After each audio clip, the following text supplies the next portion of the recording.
الحمد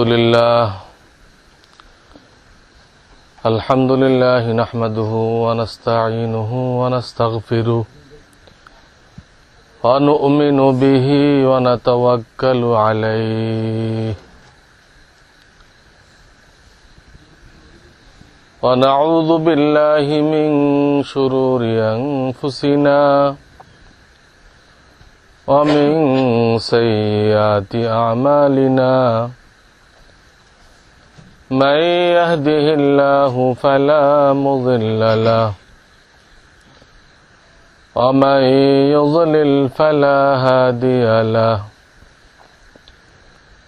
ونشهد أن لا إله إلا الله وحده لا شريك له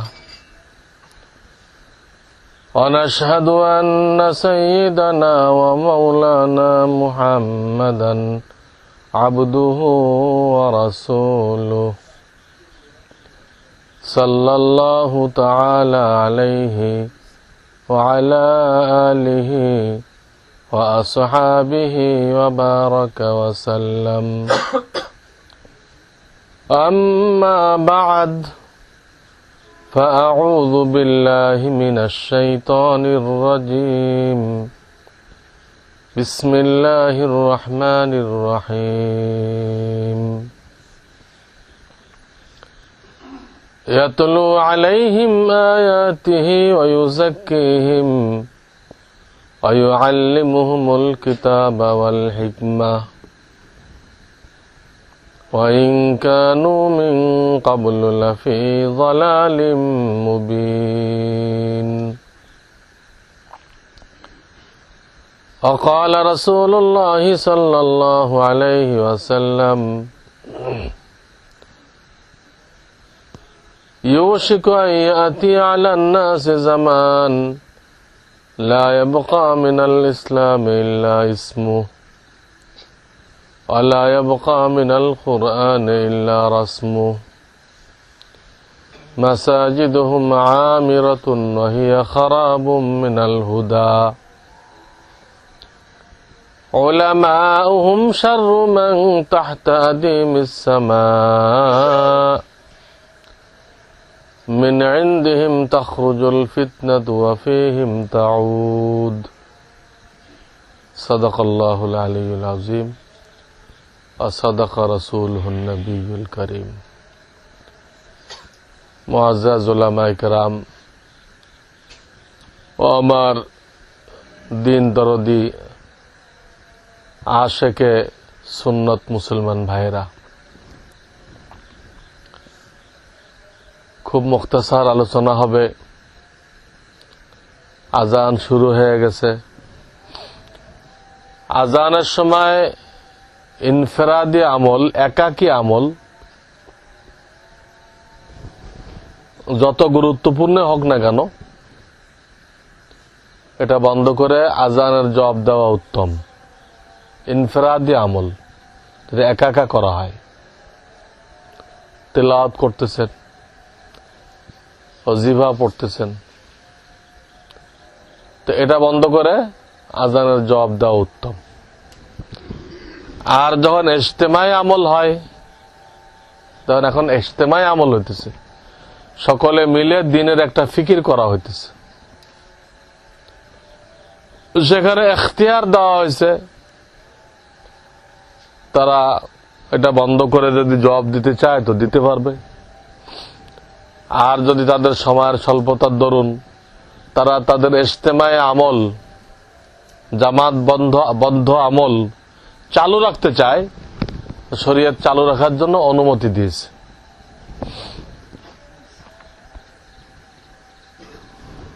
খাওয়ার পানি আছে নাকি? মাঝে মাঝে যদি ছাত্র ভাইরা থাকো, তোমরা একটু পিছনে যে মুরব্বীদেরকে আগে করে দাও। ছাত্র ভাই যারা আছো তারা পিছনের দিক যায়, মুরব্বীদেরকে একটু আগে আসতে দাও। তোমরা একদম পিছনে যাও, মুরব্বীরা একটু আগে আসেন।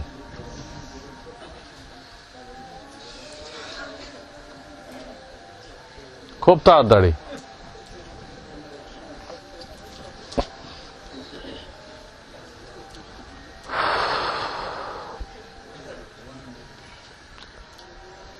আল্লাহ রাব্বুল আলামিন বনি আদমকে, আদম আলাইহিস সালামের আওলাদকে বড় মহব্বত করে সৃষ্টি করেছেন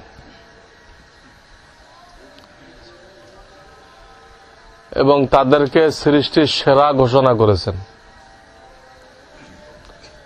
ফেরেশতাদেরকে দিয়ে হযরত আদম আলাইহিস সালামকে সিজদা করায় প্রথম দিন ঘোষণা করে দিয়েছেন যে আমার মাখলুকাতের মধ্যে মানুষ সকলের উপরে। দ্বিতীয় নম্বরে ফেরেশতা, যারা গুনাহ করে না, 16 আনা আল্লাহর হুকুম পালন করে। মখলুকাতের মধ্যে 3 নম্বরে হলো জিন। ফেরেশতা নূরের তৈরি, জিন আগুনের তৈরি। এদের মধ্যে মুষ্টিমেয় একটা সংখ্যা, খুব ক্ষুদ্র একটা সংখ্যা, এরা আল্লাহর ইবাদত করে, গোলামি করে।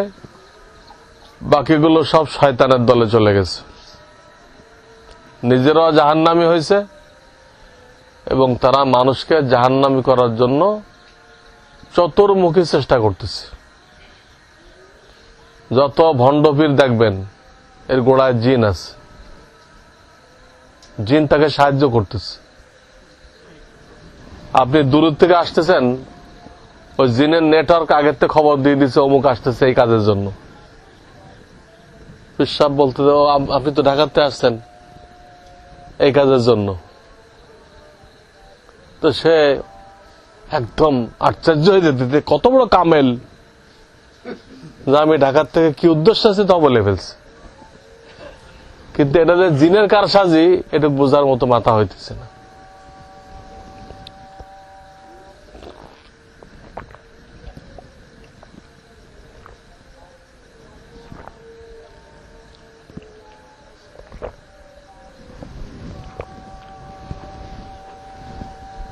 তো এই জিনেরা ভণ্ড পীরদের মাধ্যমে মানুষ গোমরা করতেছে। ইসলামের নামে বিভিন্ন ভণ্ড দল আছে, মাজার পূজা আছে, এর দ্বারা গোমরা করতেছে। এবং আমরা যত গোনা দেখতেছি, এগুলো জিন শয়তানরা মানুষদেরকে শিক্ষা দেয় যে এইভাবে একটা গোনা করা যায়। গোনা তো বলবে না, মজা নেওয়া যায়। তোর এইভাবে করে করে মজা নাও। যেমন টেলিভিশন আবিষ্কার করা বুদ্ধি ওই জিন শয়তানরা দিছে, সিনেমা আবিষ্কার করা বুদ্ধি তারা দিছে।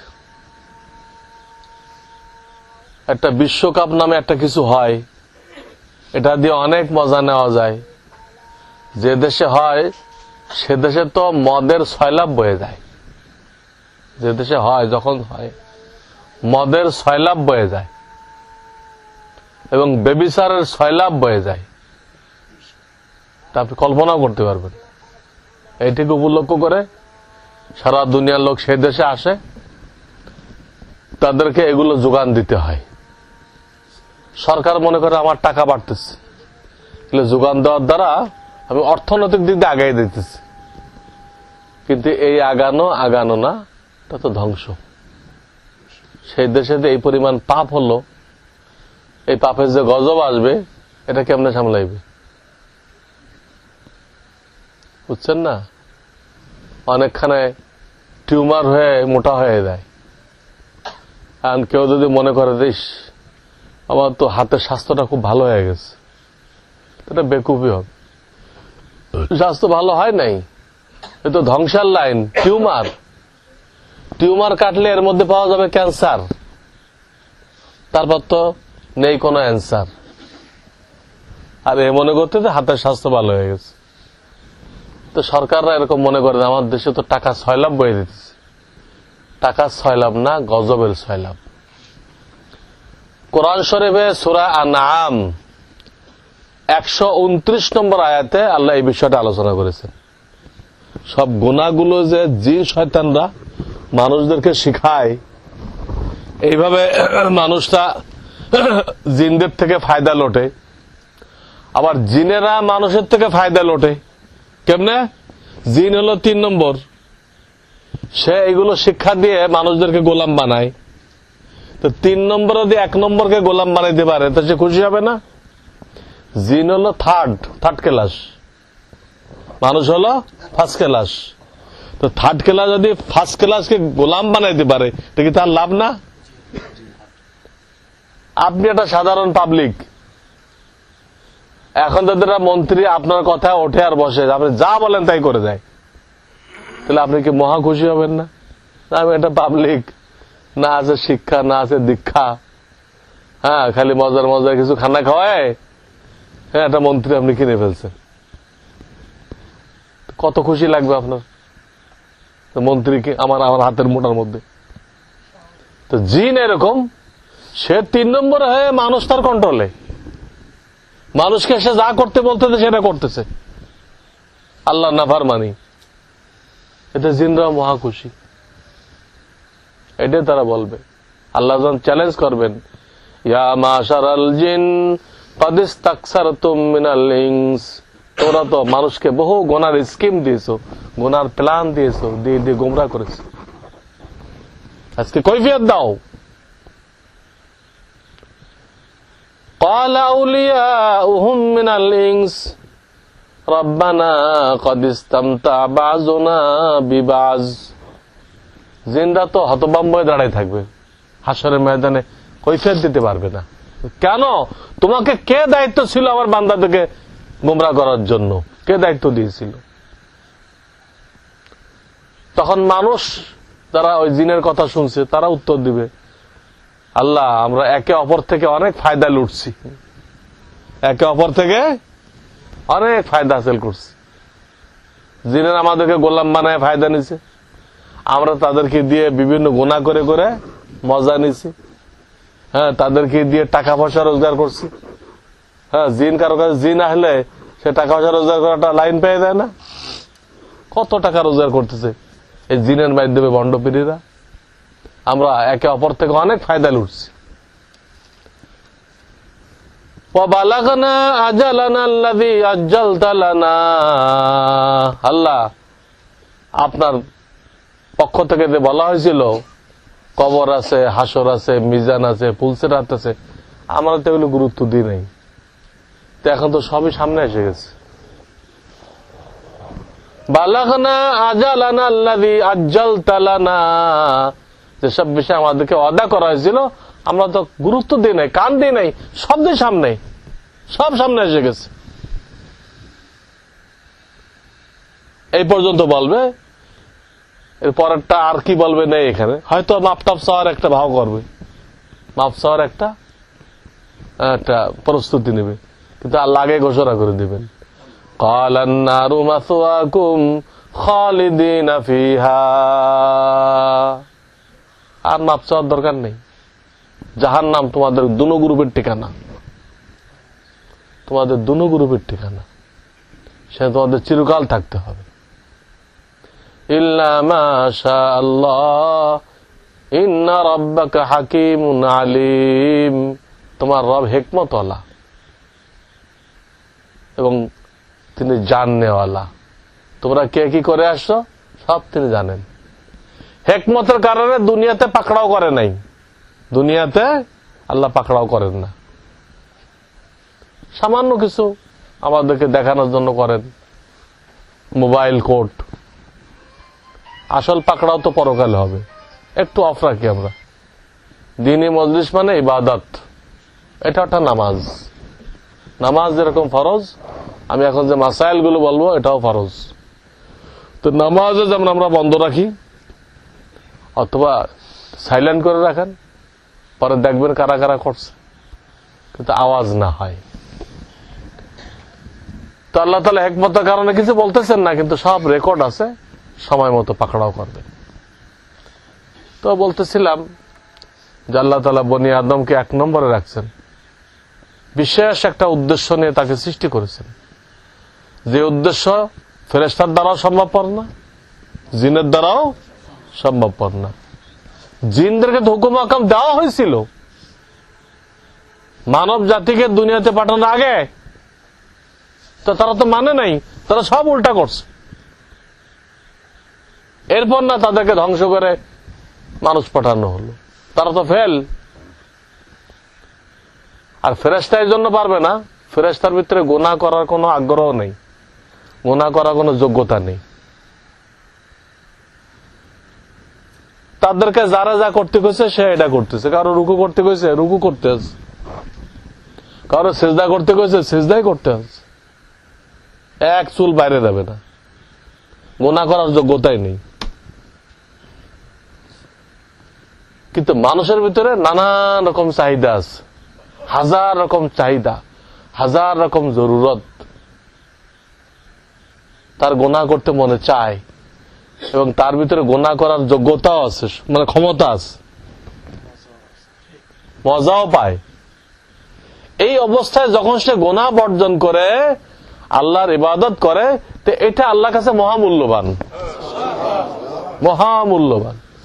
এর জন্য আল্লাহ মানুষকে সবকিছু থাকার পরও যে মানুষ বানাইলেন, হিকমত এটা। তার ভিতরে গুনাহ করার শক্তি আছে, মজা আছে, সবই আছে।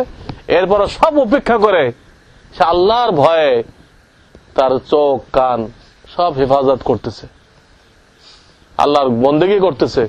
কখনো ভুল ভ্রান্তি হয়ে গেলে চোখের পানি ছাড়ি দিয়ে কাঁদতেছে, আল্লাহ ভুল হয়ে গেছে, আল্লাহ মাফ করে দিচ্ছে। শয়তান যদি কাউকে দংশন করে, তার শরীরে বিষ চলে আসে, শয়তানের বিষ। এই বিষ ধ্বংস করার জন্য আল্লাহ তাআলা তওবা দিয়ে দিয়েছেন। বাবা আদম আলাইহিস সালাম ভুল করে ফেলছিলেন, শয়তান দংশন করছিল, আল্লাহ ওনাকে তওবা শিখেছে। কি তওবা? রব্বানা যালামনা আনফুসানা ওয়া ইল্লাম তাগফির লানা ওয়া তারহামনা লানাকুনান্না মিনাল খাসিরিন। আল্লাহ যদি মাফ না করে দাও, আমি তো ধ্বংস হয়ে যাব। তো আল্লাহর কাছে অপরাধ করে মাফ চাইলে আল্লাহ মাফ করেন, এটা তার একটা গুণ। তার কাছে সবকিছু আছে, কিন্তু ছোট হওয়া, কান্নাকাটি করা, নিজেকে মিটাই দেওয়া, এটা আল্লাহর কাছে নেই। আল্লাহ কার সামনে ছোট হবে? এটা আল্লাহ তাআলা খুব পছন্দ করে। এই জন্য একটা লোক ইবাদত করে তাকাব্বুর করলো, বড়াই করলো, আর লোক গুনাহ করে কানলো, ওই গুনাহ করে কান্নেওয়ালার দাম আল্লাহর কাছে বেশি হয়ে যায়। কারণ ইবাদত করে তাকাব্বুর করলে ইবাদতের তো কোনো অর্থই বোঝে নাই, ইবাদত তো কোনো অর্থই বোঝে নাই। সে ইবাদতের উদ্দেশ্য তো, আপনি সিজদা কেন করতেছেন? নিজেকে দিনহীন প্রকাশ করার জন্য, যে আমি কিছুই না, আমি একদম মাটির মানুষ, আমার কোনো দাম নেই, আমার কোনো যোগ্যতা নেই, এটা বোঝানোর জন্য তো সিজদা। উল্টা কেউ তাকাব্বুর করলো, আমি এত তাহাজ্জুদ পড়ছি, এত হজ করছি, এত মাদ্রাসা বানাইছি, এত মসজিদ বানাইছি, বড়াই এসে গেল, তো সব বাতিল হয়ে গেল। বুঝতে পারে আল্লাহ কোনটা চান। আর দোয়া ও মুখল ইবাদত, হাদিসে আসছে দোয়া ইবাদতের মগজ। কোন দোয়া? কোন দোয়া মুখল ইবাদত? যে কোন দোয়া? কিতাবে লিখছে ওই দোয়াকে মুখল ইবাদত বলা হয়েছে, যে আপনি একটা নেক মকসুদ আল্লাহর কাছে চাইতেছেন, ওটা পাইলেও চাইতে আছেন, পাইলেন না তাও চাইতে আছেন। তার মানে ওটা পাওয়া আপনার কোনো উদ্দেশ্য না, কিন্তু আল্লাহ যেহেতু চাইতে বলেছেন, চাওয়ার মাধ্যমে নিজের দিনহীন প্রকাশ করতে বলেছেন, ওটা প্রকাশ করার জন্য চাইতেছেন। কারণ আল্লাহ দিলেও আপনার চাওয়া জারি থাকবে, না দিলেও চাওয়া জারি থাকবে। আপনি একটা বিপদে পড়ে আল্লাহর কাছে বিপদ মুক্তি চাইতেছেন, তো বিপদ মুক্তি করলেও আপনি চাইবেন, না করলেও, কারণ আপনার মতলব হাসিল করার উদ্দেশ্য না, কোন মজা হাসিল করার উদ্দেশ্য না। আপনার এই চাওয়ার দ্বারা উদ্দেশ্য হলো যে আল্লাহ চাইলে নিজেকে ছোট করা হয়, তো ছোট করার জন্য চাইতেছি। তুমি দিলেও খুশি, না দিলেও খুশি, তুমি বিপদ দূর করলেও খুশি, বিপদ দূর না করলেও খুশি। ওই মতলববাজির সাথে তার কোনো সম্পর্ক নেই, মতলববাজির সাথে তার কোনো সম্পর্ক নেই। ভালো করে বুঝেন, এই দোয়াকে কি বলা হয়েছে? মুখল ইবাদত, ইবাদতের মগজ। কারণ আপনি আপনার ছোটত্বকে প্রকাশ করলেন এই দোয়ার মাধ্যমে। আল্লাহ আমাদেরকে বোঝার তৌফিক দান করুক। তো আল্লাহ রাব্বুল আলামিন আমাদেরকে কোরআনে বলেছেন, ওমা খলাকতুল জিন্না ওয়াল ইনসা ইল্লা লিয়াবুদুন। আল্লাহ দাসত্ব করার জন্য, গোলামি করার জন্য সৃষ্টি করেছেন। আল্লাহর গোলামি করার জন্য। এই গোলামি যদি কেউ করতে পারে অল্প কয়েকটা বছর, আল্লাহ দুনিয়া তো তাকে শান্তিতে রাখবেন। হ্যাঁ, সে ফকির হইতে পারে কিন্তু শান্তিতে থাকবে। অন্তরের প্রশান্তিকে শান্তি বলা হয়। ওটা বিল্ডিং এর সাথে সম্পর্ক না, ওটা বিরিয়ানির সাথে সম্পর্ক না, ওটা গাড়ি বাড়ির সাথে সম্পর্ক না, ওটা অন্তরের সাথে সম্পর্ক। আলা বিযিকরিল্লাহি তাতমাইন্নুল কুলুব, ইতমিনানে কলব। তাতমাইন্নুল কুলুব মানে কি? কলবের মধ্যে প্রশান্তি হাসিল হওয়া, এটার নাম শান্তি। এটা আল্লাহ রাখছেন তার ইবাদতের মধ্যে, ইবাদতের মধ্যে রাখছেন, নাফরমানের মধ্যে নেই। আল্লাহ দিয়েও পরীক্ষা করে, না দিয়েও পরীক্ষা করে। দিয়ে পরীক্ষা করা শকরের, এটা কঠিন। না দিয়ে পরীক্ষা করা সবরের, এটা তুলনামূলক সহজ। আর আমরা কি মনে করি যে সবরেরটা কঠিন আর শকরেরটা সহজ। কারণ আমরা শকরের অর্থ বুঝছি, আল্লাহ 1 লাখ টাকা দিল, আলহামদুলিল্লাহ, বাস শকর হয়ে গেল। এই অর্থ। আল্লাহ 1 লাখ টাকা দিল, 1 লাখ টাকা দিন কায়েম করার জন্য ব্যয় করতে হবে। খালি আলহামদু পড়ার নাম শকর না। আপনি আলহামদু একবার পড়েন না, ওই 1 লাখ টাকা দিনের জন্য ব্যয় করেন। আল্লাহ দিন কিভাবে কায়েম হবে, মানুষের মধ্যে কিভাবে ঈমান আসবে, এর ফিকিরে লাগান, তো শকর হয়ে গেল। আল্লাহ ছেলেদের আলহামদুলিল্লাহ পড়েন, শকর হলো না। ছেলেকে দিন শিখান, দিন শিখায় দিনের কাজে, দিনের খেদমতের জন্য অর্থ করে দেন, তাহলে শকর হয়ে গেল। এর নাম শকর। আমরা তো সস্তা সস্তা শকর বুঝছি, এটা না। এই জন্য দিয়ে পরীক্ষা করে এটা কঠিন। কেন? ওই যে আল্লাহ নেয়ামত দেয়, আমরা ওই নেয়ামতে এত মশগুল হয়ে যাই যে আল্লাহকে ভুলে যাই, তো ফেল। আল্লাহ নেয়ামত দিছে, সেই নেয়ামত রক্ষা করার জন্য, গাড়ি বাড়ি করার জন্য, হ্যাঁ, এই কিনতে হবে, সেই কিনতে হবে, ঘর সাজাইতে হবে, হ্যাঁ, হাতি লাগবে, ঘোড়া লাগবে, ওদের শোকজা রাখে না, এই করতে দেয় আল্লাহকে ভুলে গেছে। মার্কেট বাড়াইতে হবে, হ্যাঁ, ঢাকায় বাড়ি করতে হবে, কক্সবাজারটা বাড়ি করতে হবে, এই ধান্দা করতে করতে আল্লাহর নেয়ামত পেয়ে ওই নেয়ামত নিয়ে এমন মশগুল হই যে নেয়ামত দেনেওয়ালাকে ভুলে যাই, তো ফেল হয়ে গেল। আর আল্লাহ বিপদ দিয়ে পরীক্ষা করে সবরের, এটা বরং সহজ।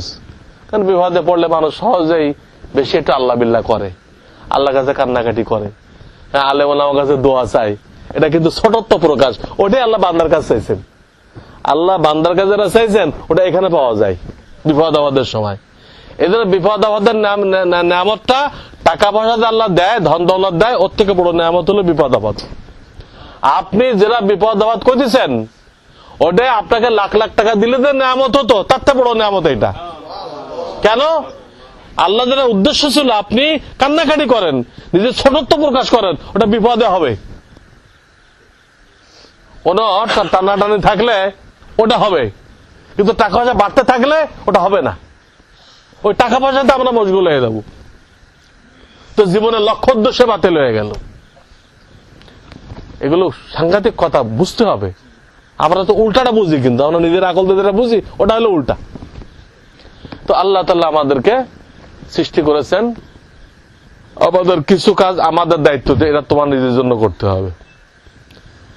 সূরা আল আসরের মধ্যে আছে, ইল্লাল্লাযীনা আমানু ওয়া আমিলুস সালিহাত, এটা নিজের জন্য।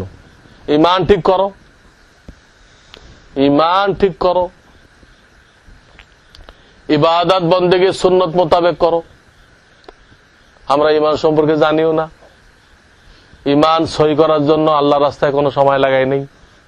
আমরা মনে করছি পৈতৃক, কি মনে করছি?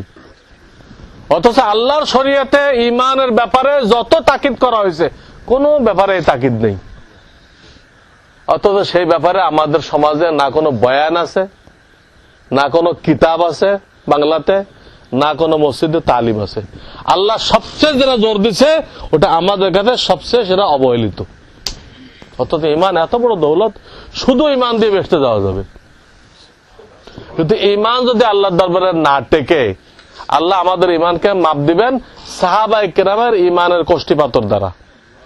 কোরআনে বলে দিচ্ছেন, ফাইন আমানু বিমিসলি মা আমানতুম বিহি ফাকাদ ইতাদাউ।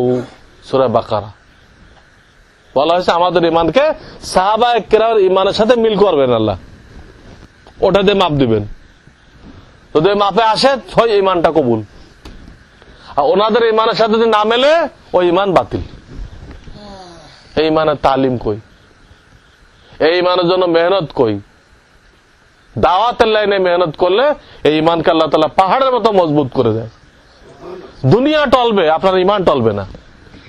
ইমানকে মজবুত করা এই জন্য জরুরি যে অনেকগুলো আয়াতে আল্লাহ তাআলা বলেছেন ইয়া আইয়ুহাল্লাযীনা আমানু আমিনু বিল্লাহি, হে ইমানদারগণ ইমান আনো। তো প্রশ্ন, ইমানদার আর ইমান আনবে কেমনে? ইমান আনছেই, তার জবাবে এই দ্বিতীয় আমিনু মানে ইমান আনা না। হে ইমানদারগণ ইমানকে মজবুত করো। কারণ আল্লাহ আমাদেরকে একটু পরীক্ষা নেবেন।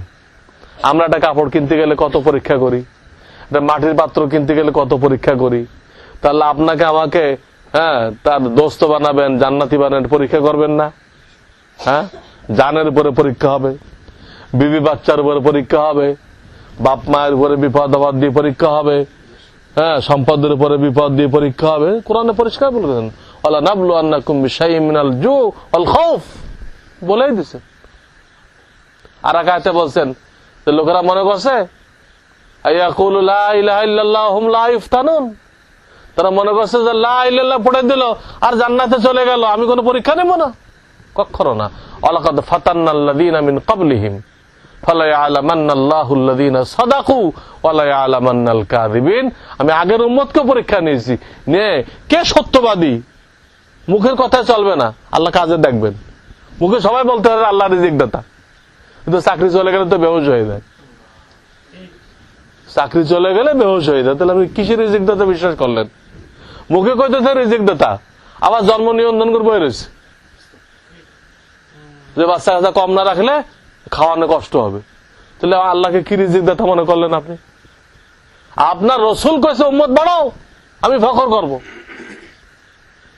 মুখের কথা আল্লাহ তাআলা দেখবেন না, বাস্তব দেখবেন। আগের উম্মতকে আল্লাহ পরীক্ষা নিয়েছেন, আমাদেরকেও পরীক্ষা নেবেন। কে সত্যবাদী কে মিথ্যাবাদী এটা দেখবেন। এই পরীক্ষার সময় আমরা অনেকেই আল্লাহর উপরে মন খারাপ করি, আল্লাহর উপরে মন খারাপ করি, আল্লাহর বিরুদ্ধে অভিযোগ করি। আল্লাহ আমার একটা মাত্র ছেলে, এটা তুমি চোখে দেখলে, আর কত মানুষের 8-10টা ছেলে পেলে তুমি দেখলে না, এই কি তোমার ইনসাফ? এটা আল্লাহর উপরে অভিযোগ হয়েছে। এই যে বিপদ সহ অভিযোগ করলো, আল্লাহর উপরে মন খারাপ করলো, তার ইমান নষ্ট হয়ে গেল। ইমান কি হয়ে গেল?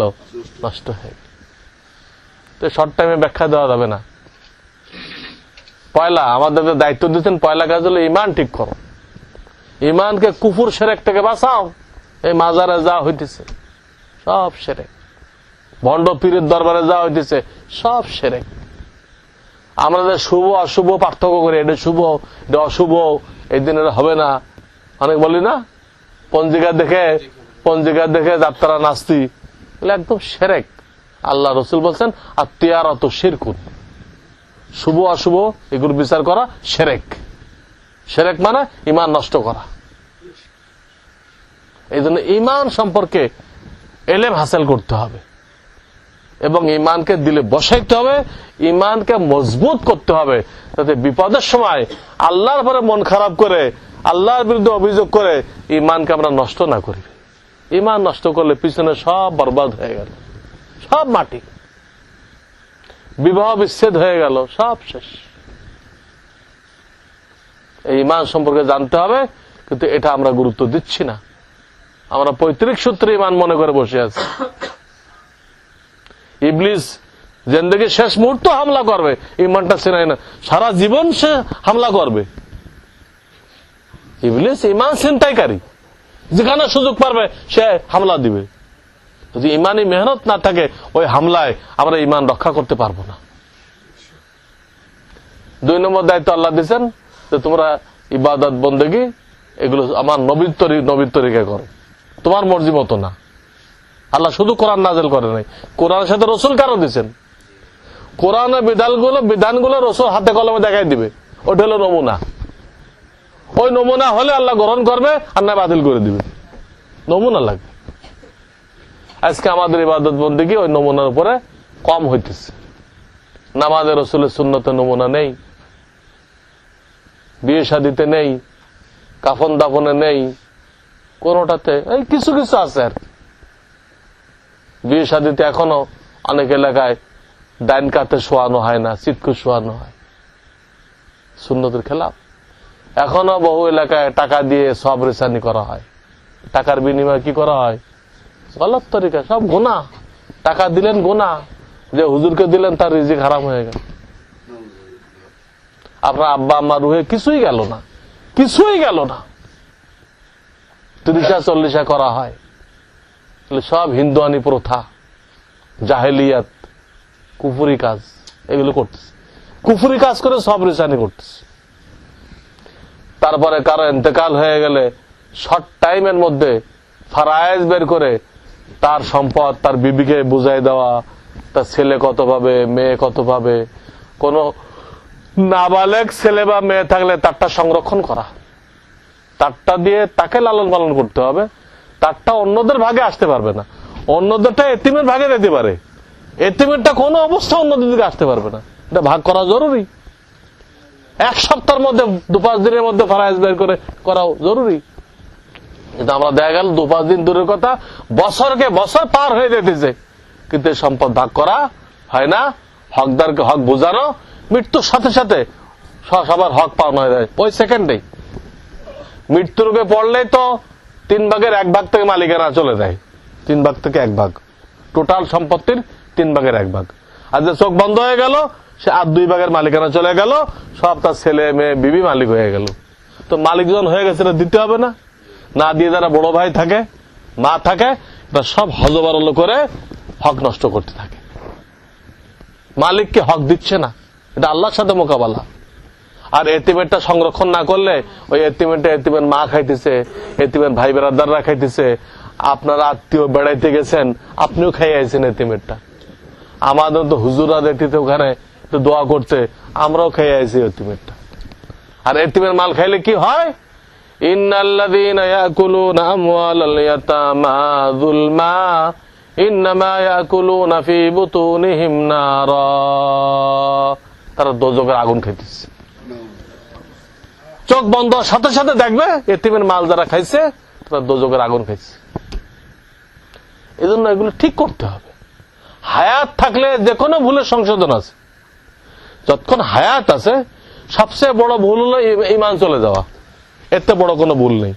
তো এটারও সংশোধন আছে। কি? নতুন করে কলেমা পড়তে হবে, স্ত্রীর সাথে বিবাহ দৌড়াইতে হবে। এর থেকে বড় ভুল মানুষের জিন্দেগিতে আর নেই, সে বেঈমান হয়ে গেছিল। তো এইটা তো সংশোধন আছে, তো কোনটা বাকি রয়েছে? সংশোধন নেই, সব আছে। হায়াত থাকতে সবকিছু করা যাবে। আমরা পিছনে ভুল করছি, এইসব জিনিসগুলো পালন করি নাই, এখন করি। আল্লাহ তাআলা কোরআনে কারিমে ওয়াদা করছেন, ইল্লা মান তাবা ওয়া আমানা ওয়া আমিলা আমালান সালিহা ফাউলাইকা ইউবাদদিলুল্লাহু সাইয়্যাতিহিম হাসানাত। আমার বান্দা সঠিকটা জানার পরে ওইটা যখন গ্রহণ করে, তা আমি তার পিছনের ভুল শুধু মাফ করি না, ওইটাকে শুদ্ধ আমলের দ্বারা পরিবর্তন করে দেই। কোরআনে কারিমের আয়াত। কাজে শয়তানের ধোঁকা দেওয়ার সুযোগ নেই। শয়তান ধোঁকা দিতে পারে, আরে হুজুর যা কইলো আমাদের কোনটাই তো ঠিক নেই, তার কি করবো, এইভাবে চালাই দাও জিন্দেগি। কোনো ঠিক নেই তো এইভাবে গাড়ি চালাই দাও। শয়তান এটা বুঝাইবো আবার। হ্যাঁ, বলে না, শয়তানের এই ধোঁকাও মানা যাবে না, শয়তানের এই ধোঁকাও মানা যাবে না। যে না, আল্লাহ তো ওয়াদা করছেন, তুই যখন জানতে পারলে তখন ঠিক হও। আমি শুধু মাফ করবো না, পিছনের ভুলটাও শুদ্ধ আমলের দ্বারা পাল্টাই দিব। আব্দুল কাদের জিলানী রহমতুল্লাহ বোরা কানছিল ইবলিস, হুজুর আপনার ইবাদত বন্দেগী আল্লাহ খুশি হয়ে গেছে, আপনাকে নেওয়ার জন্য আমাকে পাঠাইছে, আমি জিবরাইল আমাকে পাঠাইছে, বিরাট আবাক আবাক গায়ে দিয়ে পাগড়ি মেটে আসছে। হ্যাঁ, ও তো জিন, ইবলিস তো জিনের থেকে যে কোনো সুরত ধারণ করতে পারে, একটা আজীব জন্তু লয়ে আইছে, আপনাকে মেরাজে যেতে হবে। তো আব্দুল কাদের জিলানী তো বহুত বড় আলেম ছিল, লা হাওলা ওয়ালা কুওয়াতা ইল্লা বিল্লাহ, তুই তো শয়তান, শয়তান। এ তো মেরাজ তো আমাদের রসুল ছাড়া আর কোন রসুলই হয় নাই। আমি আব্দুল কাদের জিলানের জন্য কেমনে মেরাজ হবে?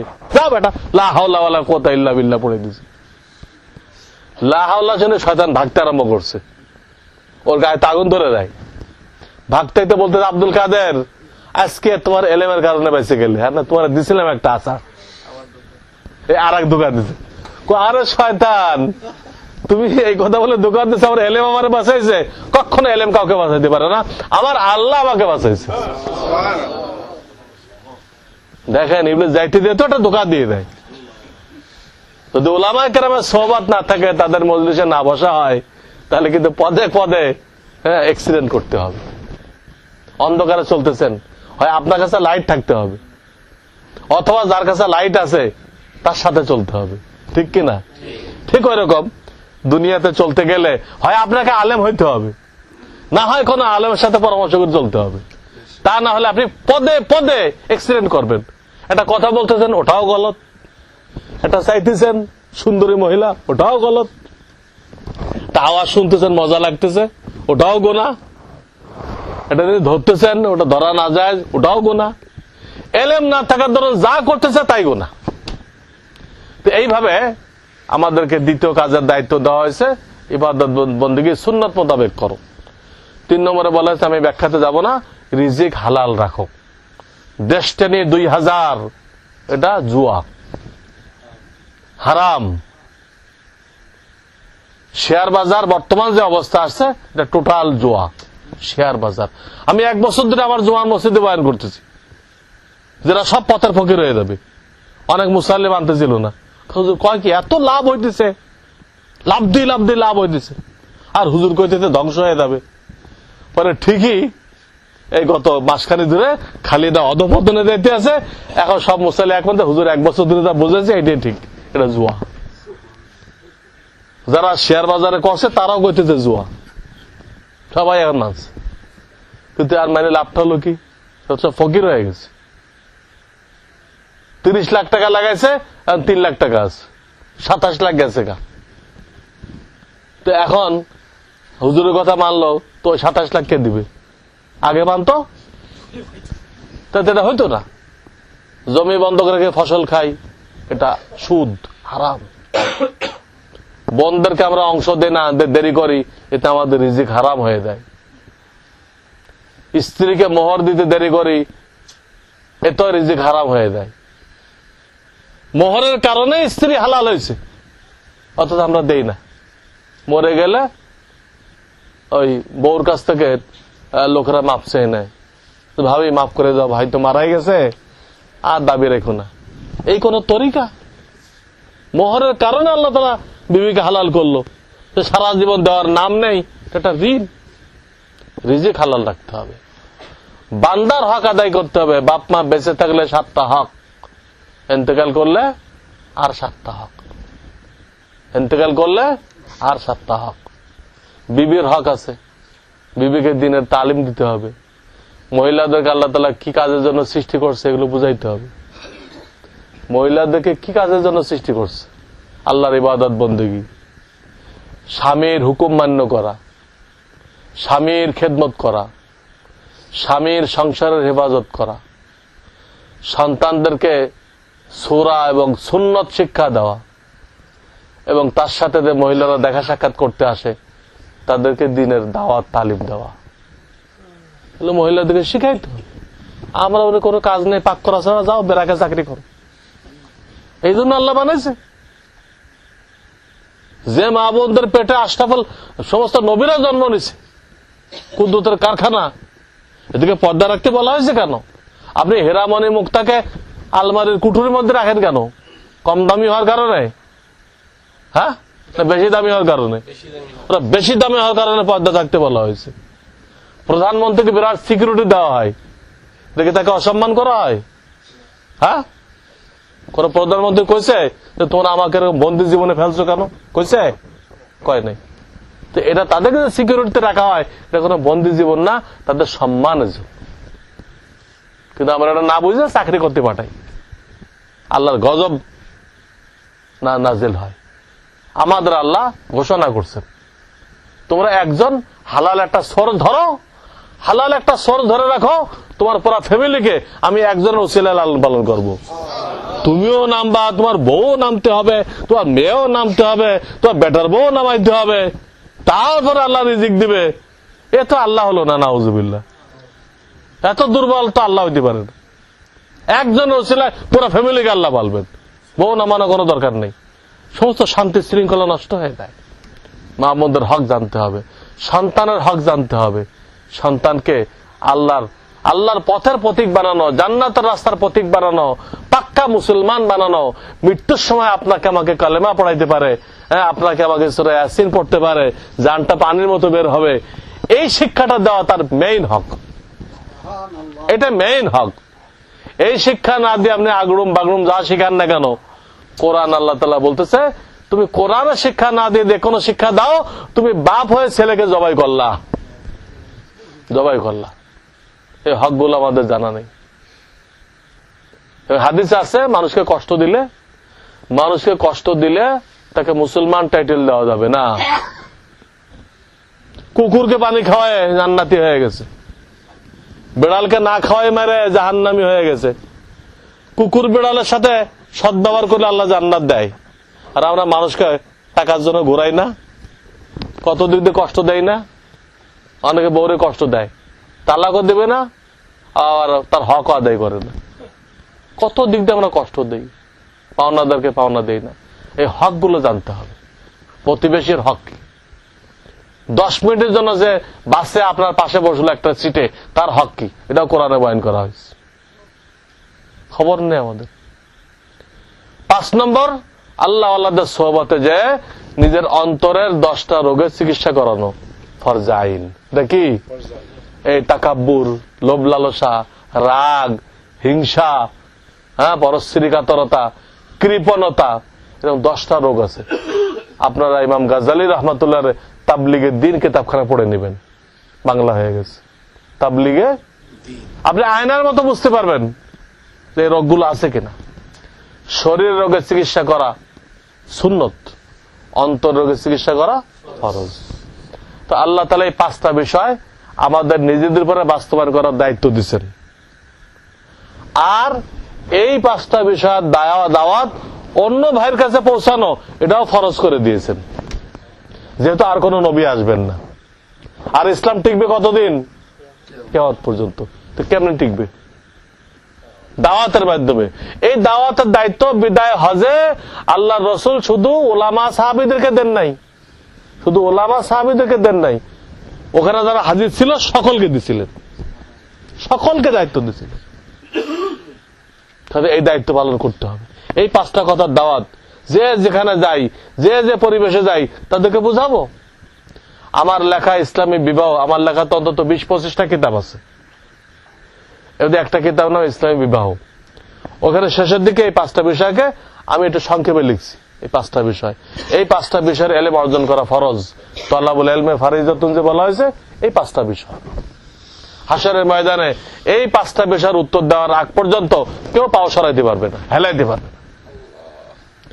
আর এই 5টা বিষয়কে আমি বিস্তারিত লিখছি একটা কিতাবে। ওই কিতাবের নাম হলো ইসলামী জিন্দেগি। এদিকে আমার কোন কিতাব পাওয়া যায়?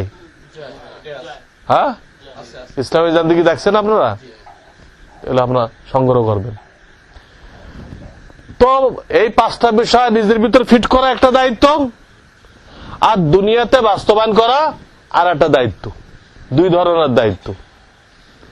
এই যে 2 ধরনের দায়িত্ব, এই দায়িত্ব আদায় করতে গেলে কোরআন সুন্নাহর এলেম লাগবে না? লাগবে। সে এলেমটা কোথায় শিক্ষা দেওয়া হয়? মাদ্রাসায়। কাজেই মাদ্রাসার জরুরত বুঝতে হবে যে মাদ্রাসা কি জিনিস। এই কওমি মাদ্রাসাগুলোতে সহিহ নায়েবে রাসূল বানানো হয়। 4 গুণওয়ালা, ব্যাখ্যা দিতে পারবো না, সময় কম। যার ভিতরে তালিমুল কোরআন, কোরআনের এলেম আছে। তালিমুস সুন্নাহ, সুন্নতের প্র্যাকটিক্যাল ট্রেনিং আছে। ওয়ায়ুযাক্কিহিম, আত্মশুদ্ধি আছে। ইয়াতলু আলাইহিম আয়াতিহি, দাওয়াত দেওয়ার হিকমত জানা আছে। দাওয়াত দিলে মানুষ দিনের দিকে আসবে না, হিকমত লাগবে। ওই হিকমতটা দাওয়াতওয়ালাদের সাথে সময় লাগাই শিখতে হবে। এই 4 গুণওয়ালা তালেব ইলম এখান থেকে তৈরি করা হয়, তাদেরকে বলা হয় নায়েবে রাসূল। কি বলা হয়? নায়েবে রাসূল। এই নায়েবে রাসূল এমন টাইটেল, এর উপরে কোন টাইটেল আপনি দেখাইতে পারবেন না। রাসূলের অ্যাসিস্ট্যান্ট, রাসূলের কাজটা সে আঞ্জাম দিবে, এত টাইটেল আর আছে? এটা গরিবের ছেলে হাফেজ হয়ে মাওলানা হয়ে কি হইতেছে? নায়েবে রাসূল হইতেছে। আপনি হাজারো গ্রাজুয়েট, হ্যাঁ, MBBS এক জায়গায় করেন, 1 কোটি ইঞ্জিনিয়ার এক জায়গায় করেন, একটা নায়েবে রাসূলের সমান হবে? একটা নায়েবে রাসূলের আলিফের সমান হবে? কখনো না। স্কুল কলেজ টেকনিশিয়ান তৈরি করতে পারে, ইনসান তৈরি করতে পারে না। ইনসান তৈরির কারখানা এটা। এখানে এমন মানুষ তৈরি করা হয় যাদের জন্য ফেরেশতারা পর বিছাই দেয়।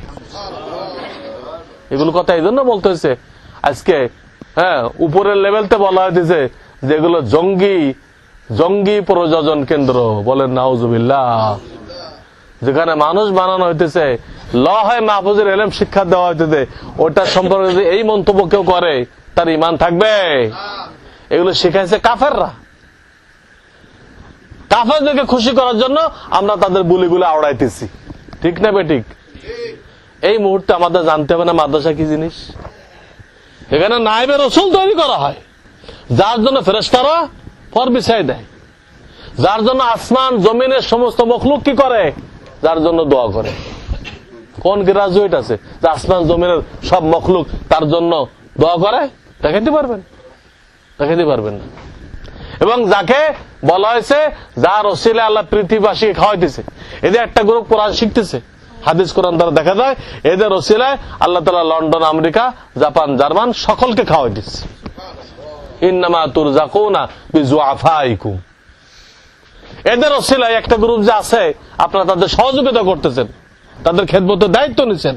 এদের ওসিলায় আল্লাহ ব্যবসায়ীতে বরকত দিচ্ছে, চাকরিজীবীকে প্রমোশন দিচ্ছে, জমিনে আল্লাহ তাআলা ফসল দিচ্ছে। কিন্তু এই গ্রুপ না থাকলে কাউকে আল্লাহ খাওয়াবেন না। এই গ্রুপ না থাকলে আল্লাহ দুনিয়ারই দরকার নেই। আল্লাহ দুনিয়া রাখছে এই নায়েবে রাসূল তৈরি করে আল্লাহর দ্বীন প্রচারের জন্য। তো এই গ্রুপকে যদি না রাখা হয় তা আল্লাহ তাআলা এটা কি জন্য রাখবেন? মাহফিলের সময় স্টেজ সাজায় না, স্টেজ বানায় না একটা? তো মাহফিল যখন হয় না, মাহফিল শেষ, তো স্টেজ রাখে? তো এই যে একটা গ্রুপ হাদিস কোরআন পড়তেছে, হাফেজ হইতেছে, মাওলানা হইতেছে, এরা হলো স্টেজের বক্তা। এই গ্রুপ যদি টিকায় রাখতে না পারি আমরা, স্টেজ নেই, তো আল্লাহ তাআলা মাহফিল, দুনিয়া হলো মাহফিল রাখবেন না, শেষ। এদের ওসিলায় সবাইকে পালতেছে। এবং এই গ্রুপ এমন একটা গ্রুপ যে আল্লাহ এদেরকে ঘোষণা করছেন এরা পৃথিবীর হায়াত। এরা আছে তো পৃথিবী টিকে আছে, এরা নেই, পৃথিবীকে কিয়ামত কায়েম করে আল্লাহ তছনছ করে দিবেন। ওই হাদিস, লা তাকুমুস সাআ হাত্তা ইউকালা ফিল আরদি আল্লাহ আল্লাহ। এই গ্রুপ এমন একটা গ্রুপ যে এদেরকে যারা সাহায্য করবে, এদেরকে সাপোর্ট দিবে, এদের কবর আযাব মাফ হয়ে যাবে। তাফসীরে কাবীরে বিসমিল্লাহ তাফসীর দেখেন, ইমাম ফখরুদ্দিন রাজির তাফসীরে কাবীরে বিসমিল্লাহ তাফসীর দেখেন, তার কবর আযাব মাফ। এবং কিয়ামত পর্যন্ত এই যে আলেম তৈরি হইতেছে, ওই মাদ্রাসায় যত খেদমত হবে প্রত্যেক দিন তার আমলনামায় সব যোগ হইতে থাকবে। হইতে পারে মরার সময় তার গুনার পাল্লা ভারী ছিল, কিন্তু এই যে নেকির পাল্লা তার ভারী হইতেছে, সব যোগ হইতেছে, হাশরের ময়দানে এমন অবস্থা উঠবে তার নেকির পাল্লা ভারী হয়ে যাবে। আর ওই দিন নেকির পাল্লা ভারী হয়ে গেলে আল্লাহ তার জন্য জান্নাতের ফয়সালা করে দিবেন, তার গুনাহ খাতাকে মাফ করে দিবেন। এটা এমন একটা গ্রুপ যে আল্লাহ এদেরকে হাশরের ময়দানে কমপক্ষে জান্নাতের 10টা টিকিট দান করবেন, কমপক্ষে। তোমার আত্মীয় স্বজন, বন্ধু বান্ধব কারা কারা আছে, হ্যাঁ, যারা জাহান্নামে চলে গেছে, তুমি তাদেরকে টিকিট দিয়ে সাথে করে বেহেশতে লয়ে দাও। দেখেন তো দুনিয়াতে কোন পড়া আছে যে পড়া পড়লে জান্নাতের 10খানা টিকিট পাওয়া যাবে? দেখাইতে পারবেন? কেউ পারবেন? ওইটা এমন একটা পড়া, যদি আপনার ছেলে আলেম হয়, হাফেজ হয়, তা আল্লাহ তাআলা তাকে যত উপরে সম্মান দিবেন, আল্লাহ আপনাকে ওখানে নিয়ে দেবেন। ফাজাইলে কোরআন আপনারা অনেকে পড়েন, ওখানে কুতবুল আলম জাকারিয়া রাহমাতুল্লাহ হাদিস খানা আনছেন, যে হাফেজ আলেম এদেরকে আল্লাহ যে সম্মান দিবেন, জান্নাতে যত উচ্চ মাকাম দিবেন, তার বাপ মা যদি গণ্ডমূর্খ হয় তাকে আল্লাহ ওই মাকাম দান করবেন। তাহলে এই পড়াপড়ি কি বেকার না দাম আছে? টিকায় রাখতে হবে। এইটা টিকায় রাখলে আমরা ইসলাম নিয়ে টিকে থাকবো। মাওলানা থানভী সাহেব বলেছেন, নাম শুনছেন না আশরাফ আলী? দেখো যদি এই পড়াপড়ি না থাকে তো হয়তো আমাদের লাইফটা তো পার হয়ে যেতে পারে, কারণ আমরা তো কিছু না কিছু শিখছি, কিন্তু আমাদের ছেলে পেলে তারা সব নাস্তিক মুরতাদ হয়ে যাবে, কেউ খ্রিস্টান হয়ে যাবে, কেউ হিন্দু হয়ে যাবে, হ্যাঁ, কেউ ইহুদি হয়ে যাবে। আমি এক বাসা ভাড়া থাকতাম, একজন ডাক্তার সাহেব, MBBS ডাক্তার, লন্ডনতে পড়ে আছে। এখন তবলিগ করেন, আগে তবলিগ করতেন না। তার বড় ছেলে খ্রিস্টান হয়ে গেছে। এটা একটা দুটা ঘটনা না, খ্রিস্টান হয়ে গেছে। এই তসলিমা নাসরিন, আহমদ শরীফ, কবির চৌধুরী, হ্যাঁ, তারপরে ফেরদাউসি মজুমদার, এরা সব হিন্দু হয়ে গেছে, নাস্তিক হয়ে গেছে। মুসলমানের ছেলে পেলে কেউ হিন্দু হয়ে গেছে, কেউ নাস্তিক হয়ে গেছে। এই কথাই থানভী সাহেব কইছেন, এই পড়াপড়ি ধরে রাখতে না পারো তাহলে কিন্তু তোমাদের আনেওয়ালা জেনারেশন আগামী 20-30 বছরের মধ্যে এই আলেম ওলামারা না থাকলে কোন ছেলে খ্রিস্টান হবে, কোনটা হিন্দু হবে, কোনটা বৌদ্ধ হবে, সব ধ্বংস হয়ে যাবে।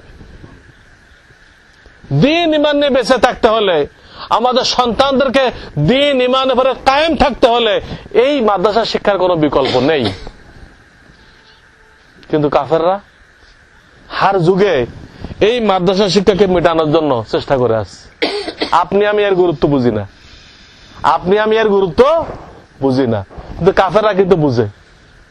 এই জন্য রাশিয়া যখন কমিউনিজম বিপ্লব হলো তখন তো তারা মসজিদ ভাঙে নাই, হ্যাঁ, মাদ্রাসাগুলো বন্ধ করছে, ওলামাদেরকে শহীদ করছে। তারা জানে যে এটা এমন একটা পড়াপড়ি, এর দ্বারা ইংরেজদের গোলাম তৈরি হয় না, ইংরেজদের তাবেদার তৈরি হয় না, আল্লাহর তাবেদার তৈরি হয়। আর তারা যে সিলেবাস দিয়েছে ব্রিটিশ পিরিয়ডে, তারা সিলেবাস দিয়ে গেছে, যেটা আলিয়াতেও পড়ানো হয়, তারপরে স্কুল কলেজে পড়ানো হয়, ওইটা দিয়ে ইংরেজদের তাবেদার পয়দা হয়, তারা ওটার পক্ষে। আর এইটাকে ধ্বংস করতে চায়। তার প্রমাণ কি? রাশিয়ায় ওলামায়ে কেরামকে শহীদ করা হলো। স্পেনে যখন খ্রিস্টানদের বিপ্লব হলো তো ওলামায়ে কেরামকে শহীদ করা হলো, মাদ্রাসা বন্ধ করা হলো। ভারতবর্ষ যখন ইংরেজরা দখল করলো তখন মাদ্রাসাগুলো বন্ধ করা হলো, ওলামায়ে কেরামকে শহীদ করা হলো। মিস্টার টামচান লিখছে, দিল্লির চাঁদনি চক থেকে পাকিস্তানের খয়বার পর্যন্ত যে রাজপথ আছে, এর দুই পাশে যে বড় বড় গাছ আছে, মিস্টার টামচান লিখছে এর কোন গাছ বাকি ছিল না যে গাছে কোন না কোন আলেমকে ফাঁসি দেওয়া হয় নাই। তাহলে একই ইতিহাস দেখতেছেন না, একই ইতিহাস যে কাফেররা ক্ষমতা পাইলে এটা বন্ধ করতেছে, এই পড়াপড়াটা কি করতেছে? বন্ধ করতেছে। আমাদের দেশে বহুদিন ধরে তারা চক্রান্ত করতেছিল, একটু একটু করে একটা একটা করে আগাইছে, কিন্তু ইতিমধ্যে অনেকটা আগাই গেছে। প্রথম যখন নাকি নাস্তিকদের কাছে জাতীয় শিক্ষানীতি তৈরি করার দায়িত্ব দেওয়া হলো, সমস্ত নাস্তিক, মানে একজনও মুসলমান নেই, পাক্কা নাস্তিক কমরেড, তখনই জ্ঞানী লোকেরা বুঝছে এখানে ইহুদি খ্রিস্টানদের তালিম বাস্তবায়ন করার জন্যই এদেরকে দায়িত্ব দেওয়া হলো। বোঝেন নাই? শিক্ষার দায়িত্বটা কেন দেওয়া হলো? আপনারা তাদেরকে ভোট দিয়ে ক্ষমতা পাঠাইছি, ওর মধ্যে কি কোনো দিনদার লোক ছিল না? তাদেরকে শিক্ষার দায়িত্ব দেওয়া গেল না, বেছে বেছে নাস্তিক গুলোকে কেন দেওয়া হলো? 1 নম্বর। 2 নম্বর, এখান থেকে 2-3 মাস আগে ঢাকার 10 জন বড় বড় আলেম কওমি মাদ্রাসার যারা বেফাক চালায়, এদেরকে মার্কিন কালচারাল সেন্টার বিমানের টিকিট দিয়ে, সর্বরকম খরচ দিয়ে, হ্যাঁ, ডলার হাদিয়া দিয়ে সিঙ্গাপুর নিয়ে গেছে। ঢাকার বেফাকের বড় বড় কর্মকর্তা এদেরকে নিয়ে গেছে মার্কিন কালচারাল সেন্টার। এটা একটা পত্রিকা, আপনারা কেউ দেখতে পাবেন, মুক্ত আওয়াজ নামে একটা মাসিক পত্রিকা আছে, ওর মধ্যে নিউজটা ছাপছে। ওখানে নিয়ে তাদেরকে মাদ্রাসা দেখাইছে। কি মাদ্রাসা? মুসলমানরা পড়তেছে, হিন্দুরা পড়তেছে, খ্রিস্টানরা পড়তেছে, এবং যারা পড়তেছে দাড়িও নেই, মোছও নেই, একদম প্যান্ট টাই লাগানো, তারা হাদিস রিসার্চ করতেছে, বুঝলেন নাই? হাদিস রিসার্চ করতেছে, সিগারেট খাইতেছে। এই দেখে তাদেরকে বলছে যত ডলার লাগে হুজুর সব আপনাদেরকে দিব, আপনারা বেফাকের কর্ণধর, আপনারা আপনাদের দেশের কয় মাসাগুলোকে এই সিঙ্গাপুরে আপনাদেরকে যে লেভেল দেখাইলাম, যে নমুনা দেখাইলাম, এই নমুনা করে দিতে হবে। বুঝতেছেন কিছু? 1 নম্বর ছিল নাস্তিকদের দিল দায়িত্ব। 2 নম্বরে দেখেন কোড়াল অতক্ষণ কাঠ কাটতে পারে না যতক্ষণ কোড়ালের মধ্যে কাঠ না ঢোকে। খ্রিস্টানরা অতক্ষণ ধ্বংস করতে পারবে না যতক্ষণ কিছু আলেম ওদের কাছে বিক্রি না হবে। এদেরকে নিয়ে গেল। 3 নম্বর দেখেন, এটা শেষ। আপনারা শুনছেন মনে হয়, উইকিলিক্স নামে একটা সংস্থা, সে ওই আমেরিকান যে পররাষ্ট্র দপ্তর, ওর যে কম্পিউটার, ওই কম্পিউটারের ভিতরে চুরি করে ঢুকছে, ঢুকে ওখানে যত তথ্য ছিল সব তথ্য ফাঁস করে দিছে। শুনছেন এটা? সেই তথ্যের মধ্যে পুরাটাই বলবো না, একটা তথ্য ফাঁস করছে যে 2021 পর্যন্ত বাংলাদেশ, পাকিস্তান, মিয়ানমার এগুলো আলাদা দেশ থাকবে না, সব ভারতের অংশ হয়ে যাবে। কি হয়ে যাবে? আর আমাদের সরকারও বলতেছে 2021 পর্যন্ত আমরা ডিজিটাল বাংলাদেশ বানাই দিব। তাহলে মেলান দুটার মধ্যে, ওখানে বলতেছে 2021 পর্যন্ত বাংলাদেশও থাকবে না, পাকিস্তানও থাকবে না, মিয়ানমারও থাকবে না, সব ভারত। এরা করতেছে ডিজিটাল। তার কি ডিজিটাল কি জিনিস? দেখতে বাংলাদেশের মতো, বাস্তবে বাংলাদেশ নেই। আর এই হলো ডিজিটাল। বুঝছেন তো? ডিজিটাল বাংলাদেশের অর্থ বুঝতে পেরেছে। চরম ধোঁকাবাজ একটা জিনিস। ওই উইকিলিক্সের ভিতরে আর একটা কথা আসছে পত্রিকায়, তারা তো কমি টমি কিছু বুঝে, তারা যা পাইছে তাই ফাঁস করে দিছে। ওখানে আসছে যে আমেরিকা, লন্ডন, ভারত এই 3টা দেশ একযোগে কাজ করে যাচ্ছে বাংলাদেশের কওমি মাদ্রাসার সিলেবাসকে বদলে দেওয়ার জন্য। ওই বেটা কিন্তু কওমি কি জিনিস জানে না কিছু, কওমি কোনটা আলিয়া কোনটা, যা পাইছে তাই ফাঁস করে দিছে। এখন মিলান শিক্ষা দপ্তর দিল নাস্তিকদের হাতে, 10 জন আলেমরে সিঙ্গাপুর নিয়ে গেল। উইকিলিক্সের নথিতে কি পাওয়া গেল? যে 3টা দেশ মিলে আমাদের এই মাদ্রাসার সিলেবাসকে বদলে তাকে এমন ভাবে করে দিতে চায় যে এখান থেকে যেন হাক্কানে আলেম তৈরি না হয়। এই জন্য জাতীয় শিক্ষানীতিরা বলতেছে, না তো জাতীয় না, দলীয়। ওখানে সব ধর্মের কথা বলা আছে। খ্রিস্টান ধর্মের যে পলিসি বলা আছে যে যীশু খ্রিস্টের মানে জীবনী পড়ানো হবে, ওই অনুযায়ী করা হবে। ওখানে রামচন্দ্র অমুকের অনুযায়ী পড়ানো হবে, বেদ অনুযায়ী পড়ানো হবে। কিন্তু ইসলাম ধর্ম শিক্ষার ভিতরে একটা জায়গায় কোরআন নেই, সুন্নাহ নেই, কিছু নেই। খালি আছে যে তাদেরকে ধর্মীয় এবং নৈতিক শিক্ষা দেওয়া হবে, কিন্তু কিসের ভিত্তিতে?